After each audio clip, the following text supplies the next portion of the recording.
Hi, I'm Andrew Torget with Texas History for Teachers. And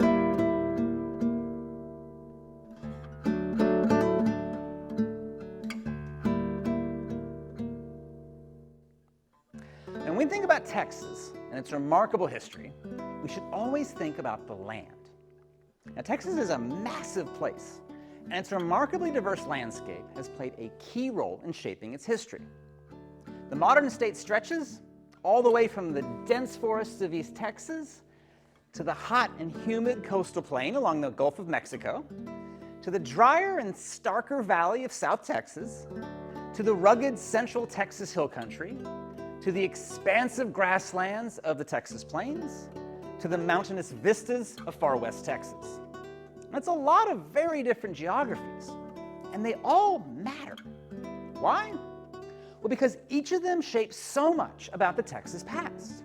Everything from where the earliest peoples lived, to how the Spanish then tried to control the region, to how every other group that followed, including Mexico, the Republic of Texas, and the United States, each attempted to control the territories that would eventually become Texas.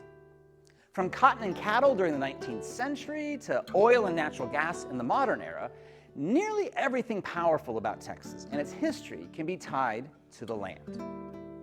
Now, the land, in fact, shaped how people first came into Texas.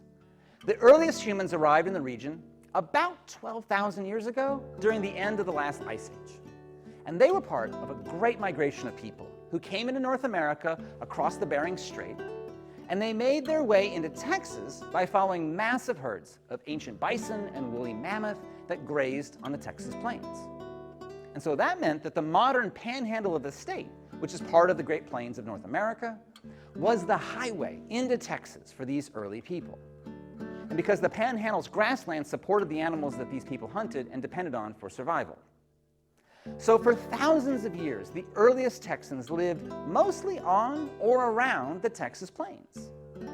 But then the climate started to change with the end of the last ice age. And as the earth began warming, many of the big grazing animals, like the giant bison, just couldn't adapt, and they began to die out. And at the same time, a terrible drought hit Texas about 7,000 years ago that lasted, and I'm not kidding, for 4,000 years. Now, what did all of that mean? Well, suddenly it became a lot harder for these early Texans living on the plains to get food. So they did what people have always done. They found ways to change and adapt. Bands of people began leaving the plains, spreading out in all directions over thousands of years. And as they moved into every part of what would become Texas, each of them were looking for new sources of food. Some of them hunted in the forests of East Texas. Others fished along the Gulf Coast. By the year 600, many Texas tribes had discovered the bow and arrow, which made it way easier to hunt game like squirrels and rabbit and deer. Around the same time, corn first appeared in Texas. And the planting of corn opened a new world for many tribes because it offered them a much more stable supply of food. With more stable food came greater population growth, and the number of native peoples in Texas increased dramatically. Now, by the year 1500, numerous tribes of American Indians lived in pretty much every part of what would become Texas. Each of them adapted to the unique geography of where they made their homes. Caddos thrived in the eastern piney woods, where they built large-scale villages and extensive trading networks. Attakapas and Karankawas hunted, gathered, and fished in seasonal villages along the Texas coast.